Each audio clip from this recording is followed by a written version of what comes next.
Minyak sering disebut-sebut sebagai emas hitam. Saat ini, minyak bertanggung jawab penuh dalam menjalankan revolusi industri dan pembangunan ekonomi di seluruh dunia. Minyak mentah atau emas hitam adalah salah satu komoditas paling berharga di dunia.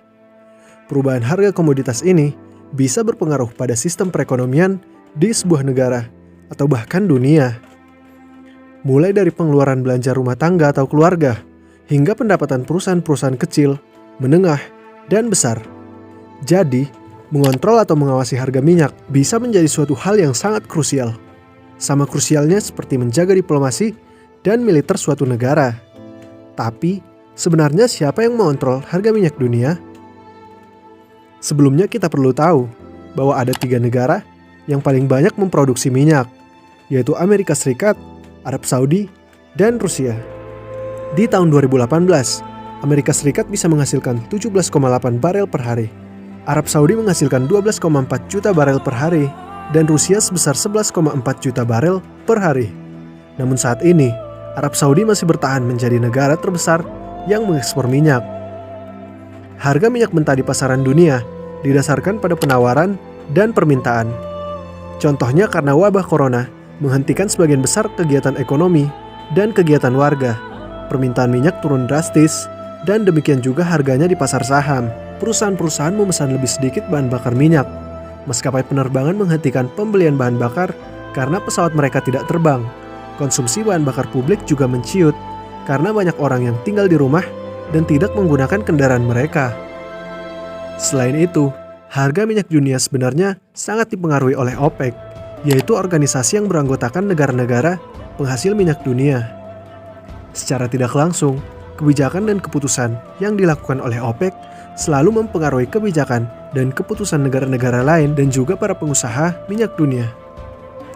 Di 2020 lalu, harga minyak mentah anjlok di pasaran dunia secara drastis selama beberapa minggu. Selain akibat pandemi virus corona yang membuat banyak negara harus menerapkan lockdown, penurunan harga itu juga diakibatkan oleh perpecahan antara negara-negara penghasil minyak yang tergabung dalam OPEC dan negara penghasil minyak lainnya yang menyebabkan ketidakpastian dan kepanikan di pasar saham minyak. Penurunan permintaan minyak saat pandemi membawa dampak yang sangat merugikan karena biaya untuk menyimpan minyak sangat besar. Ini juga menjadi semacam paradoks yang kemudian semakin menjerumuskan harga minyak lebih dalam. Lalu, mengapa produsen minyak tidak menghentikan saja produksinya?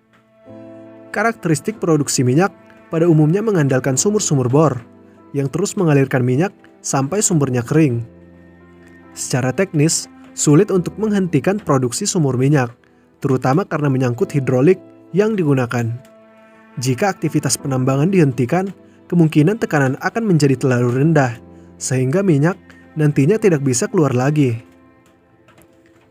Karena itu, produksi biasanya tidak dihentikan, tetapi kapasitas produksinya saja yang diturunkan. Namun karena permintaan minyak turun drastis, penyimpanannya menjadi masalah. Saat ini saja, banyak tanker-tanker minyak di lautan dunia yang digunakan sebagai fasilitas penyimpanan terapung. Jadi, apakah mungkin harga bensin juga turun sampai nol? Harga minyak mentah yang jatuh sampai minus di 2020 tidak lantas akan membuat harga harian bensin juga turun mendekati nol. Sebab harga bensin di pompa bensin terdiri atas beberapa komponen, termasuk pajak dan bea. Tetapi harga bensin pun akan turun banyak, kecuali harganya diregulasi oleh pemerintah.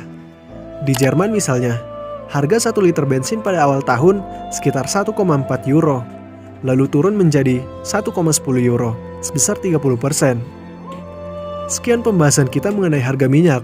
Jika kalian suka konten mengenai isu-isu perekonomian, support channel ini dengan cara like dan berikan saran atau masukanmu di kolom komentar.